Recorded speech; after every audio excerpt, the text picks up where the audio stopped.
Hello guys, welcome to my YouTube channel. आप जैसे देख पा रहे होंगे, टेक एडिशनल पर्सनल डिटेल और एजुकेशनल डिटेल एंड जो भी हमारा एग्रीमेंट को लेके डिसीजन देना है वो सबके जो है डिटेल्स दे रखी थी, जिनको मैंने स्टेप बाय स्टेप जो है चेकआउट किया और पढ़कर सबमिट किया।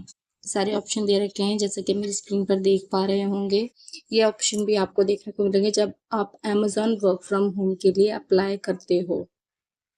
तो Amazon work from home job आमतौर पे कई लोग करना चाहते हैं, क्योंकि हमें जो है घर पे रहकर ही कई सारी रिस्पॉन्सिबिलिटीज़ उठानी पड़ती हैं, बट उनको कैसे हमें करना है, उस सभी के स्टेप्स मैंने उनका स्क्रीनशॉट ले रखा है और उन सबको आज मैं जो है सबमिट कर रही हूँ।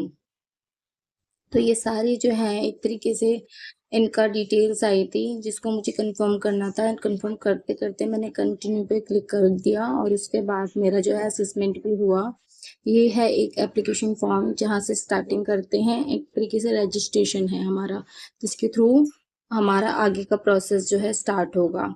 जैसे ही मैं वो सब कर देती हूँ, रजिस्ट्रेशन करके लॉगिन कर लेती हूँ, तो उसके बाद मेरे जो है कुछ आईडी वेरिफिकेशन होती है जिसमें मेरे जो है डॉक्यूमेंट की और मेरे फेस का डाटा ये लेते हैं। और फिर उसके बाद जो है असेसमेंट स्टार्ट हो जाता है और फोटो बिल्कुल सही रहना है, ये सब चीज़ें बताई जाती हैं। मैंने इन सबको डिटेल में 1 बाय 1 लाइन पढ़कर भी एक वीडियो अपलोड कर रखा है, आप चाहें तो मेरी प्रीवियस वीडियो में देख सकते हैं। इस तरीके से हमें डॉक्यूमेंट सेलेक्ट करके हमें जो है उसको भी अपडेट करना है, ठीक है। और ये हमारा जो है पासपोर्ट हो सकता है, हमारा ड्राइविंग लाइसेंस हो सकता है, या हमारा वोटर आईडी कार्ड या पैन कार्ड, इस तरीके का कोई एक डॉक्यूमेंट हम यहाँ पर वैलिड जो होगा, इंडिया में रहने का प्रूफ देगा, वो हम यहाँ सबमिट करेंगे, ठीक है। जो लोग कहते हैं कि आप कई बार कर सकते हो, कई बार अप्लाई नहीं कर सकते हो क्योंकि आईडी आपकी एक ही रहेगी, तो आपने एक बार अप्लाई कर दिया तो उसके बाद नेक्स्ट रीजन ही अप्लाई कर सकते हो। दूसरी बार अप्लाई करोगे तो सेम इशू आएगा, एरर आएगा कि आईडी इनके पास है, आप अनदर आईडी से अप्लाई करें, ठीक है। और दूसरा ये है, जब हम असेसमेंट देते हैं, ये टर्म एंड कंडीशन थी जो आपने देखी है अभी स्क्रीन पर। असेसमेंट जब देते हैं तो हमारा जो है वीडियो रिकॉर्ड हो रहा होता है, जिसमें कि हम पूरी तरीके से विजिबल होते हैं, दिख रहे होते हैं, और वो सब रिकॉर्ड हो रहता है। एप्लीकेशन गाइडलाइन दे रखी है कि आपको जो है कैमरा ऑफ नहीं करना है, कैमरा वर्क करता हुआ होना चाहिए, माइक आपका अटैच होना चाहिए, और जो है आप बिल्कुल भी वहाँ से मूव नहीं कर सकते हो। जैसे कि आप 12th या किसी भी बोर्ड एग्जाम को देते हो, उस तरीके से आपको सारा कुछ देना है। इस तरीके के ऑप्शन आए थे मेरे सामने, जिसमें मुझे क्लिक करना था। पढ़ के समझ के इन्होंने बता भी रखा है कि इस तरीके के ऑप्शन आएंगे जिसपे एक क्लिक करके नेक्स्ट पे जंप करना है। तो ये ऐसे क्वेश्चन आते रहे मेरे स्क्रीन पर और मैं उनको पढ़ पढ़ के अपने अकॉर्डिंग आंसर देती रही। एक चीज़ याद रखिएगा, इन सभी क्वेश्चंस क्या, ये भी एक तरीके से डिटेल्स हैं जिसको मुझे पढ़ के सबमिट, नेक्स्ट नेक्स्ट करके सबमिट करना था और कुछ नहीं था।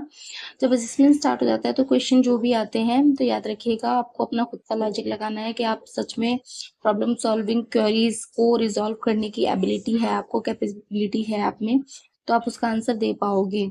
उसके लिए बस एक चीज़ ज़रूरी है, आपको इंग्लिश आनी चाहिए, इंग्लिश बोलना और लिखना दोनों आना चाहिए, और आपको समझ आएगी तभी आप अपने अकॉर्डिंग उसका आंसर सही दे पाएंगे। ये रोड मैप है एक तरीके से, 1 बाय 1 सारे स्टेप्स को अनलॉक करते हुए मैंने पूरा एप्लीकेशन प्रोसेस फॉलो किया था। ये जो करना है, जो नहीं करना है, ये उस स्क्रीन पे दिखा रखा है कि आपको जो है कुछ चीज़ें ध्यान रखनी है। आपका माइक्रोफोन, आपका कैमरा जो है वर्क करता रहना चाहिए, और जितना वर्क प्रॉपरली करिए।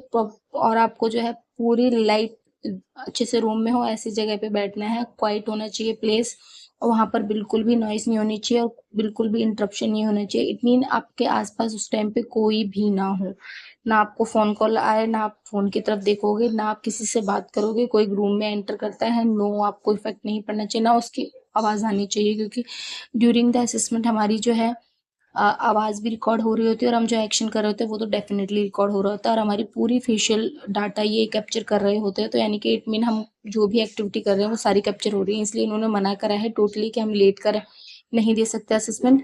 और ये हमारे एक तरीके से दो चीज़ें चेक करते हैं। पहला, हम एजुकेशन मतलब एजुकेटेड हैं या नहीं, हम इंग्लिश प्रॉपरली समझ पा रहे हैं या नहीं, और हम एक्चुअली में हम क्या आंसर दे रहे हैं, हमारी कितनी समझ है।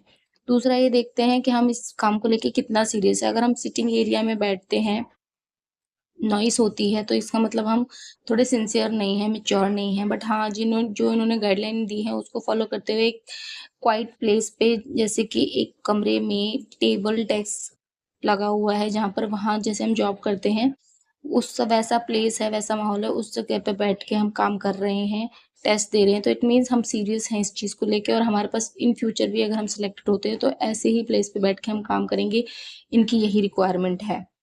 तो आप बिल्कुल भी ऐसा ना होने दें। मेरे केस में ऐसा हुआ था कि सब कुछ मैंने सब सही से सबमिट कर भी दिया था, बट 2 चीज़ें जो हुई थी जिसकी वज़ह से मेरा असेसमेंट कैंसल हो गया। पहला कि मेरे घर की लाइट चली गई थी, जिस वज़ह से वाई-फाई डिस्कनेक्ट हो गया और मेरा असेसमेंट बीच में ही रुक गया, और मेरा कैमरा भी ऑफ हो गया था लाइट जाने की वज़ह से। और इस वज़ह से, और दूसरा जो है, मेरे बच्चे छोटे हैं, वो मेरे रूम में एंटर कर गए थे और उनके अननेसेसरी नॉइज़ की वज़ह से भी जो है इंटरप्शन हुआ था। तो मेबी ये रीज़न रहा जिस वज़ह से मेरा असेसमेंट क्लियर नहीं हो पाया। वैसे असेसमेंट तो ईज़ी था, अगर आप कोई भी इंसान कॉमन सेंस लगाएगा और खुद से लॉजिकली थोड़ा-सा भी पढ़ लेगा कि कस्टमर सपोर्ट एक्चुअली में क्या होता है, कि कस्टमर क्वेरीज़ आती हैं उसको आपको पढ़ना है, मतलब सारी कस्टमर क्वेरीज जो भी आती हैं उनको आपको समझना है और उनके अकॉर्ड, मतलब कंपनी की टर्म एंड पॉलिसी के अकॉर्डिंग उनको जवाब देना है, ठीक है।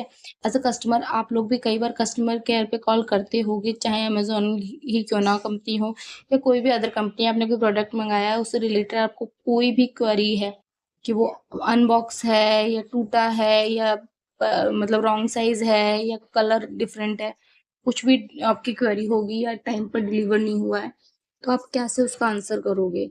तो इस तरीके का आप लॉजिकल थोड़ा सा आइडिया ले सकते हो, चैट जीपीटी या गूगल से भी थोड़ा बहुत लिंक पढ़ा के।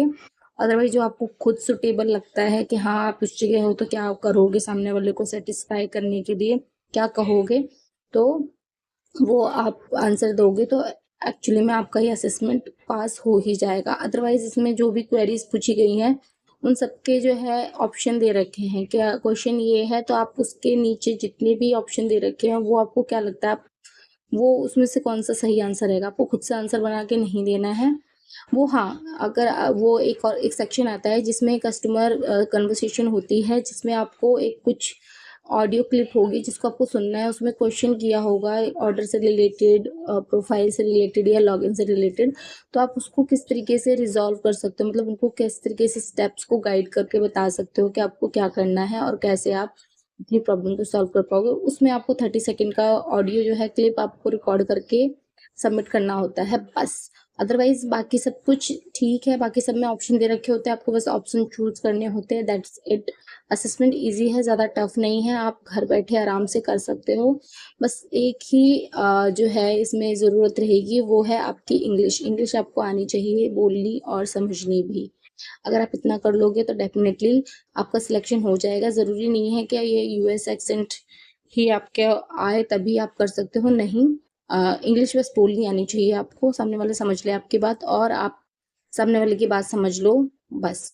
बट हाँ, इस जॉब के अंदर ज़रूरी नहीं है आपको इंडियन इंग्लिश वाले ही मिलेंगे, इंडियन कस्टमर से ही बात होगी, नहीं यूके भी हो सकते हैं, यूएस से भी होते हैं, तो आपको थोड़ा ना ऑडियो क्लिप वगैरह सुननी चाहिए। जिनको एक्सेंट की प्रॉब्लम है वो यूएस या यूके की ऑडियो जो पॉडकास्ट होते हैं वो सुन सकते हैं, ऑडियो वीडियो।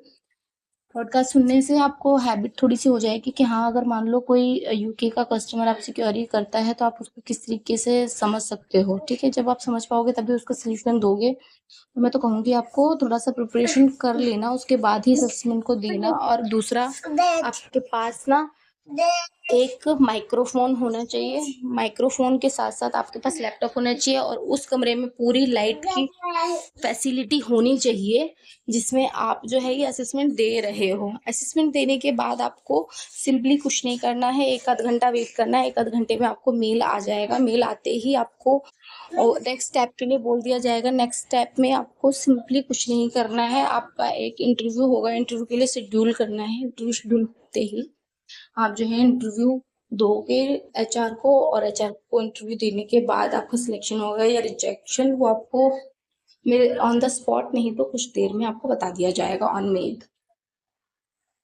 तो ये प्रोसेस पूरा एकदम आसानी से हो जाएगा अगर आप ध्यान से करते हो, तो इसमें कोई टेंशन वाली बात नहीं है। और अगर मेरी वीडियो आपको हेल्पफुल लगी हो तो प्लीज़ मेरे चैनल को लाइक शेयर और सब्सक्राइब करना। और अगर कोई भी डाउट है आपके मन में तो आप चाहो तो मुझे कमेंट बॉक्स में पूछ सकते हो। मैं सारे कमेंट पढ़ती हूँ और उनको आंसर करने की पूरी पूरी कोशिश करती हूँ। और फिर भी कोई ऐसा कमेंट है जिस पे मुझे स्पेसिफिकली कई बार वीडियो भी बनानी पड़ती है, तो उस वीडियो के थ्रू भी आप समझ सकते हो। बट मैं इसके प्रोसेस में आने वाली कई सारी चीज़ों की डिटेल आपको प्रोवाइड कराने वाली हूँ। आप चाहें तो मुझे उसके बारे में बता सकते हो, और कोई सजेशन भी हो आपको तो डेफिनेटली दे सकते हो। मैं पक्का नेक्स्ट वीडियो में आपको उसकी डिटेल भी प्रोवाइड करा दूंगी।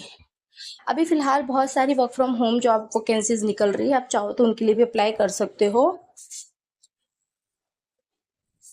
Thank you.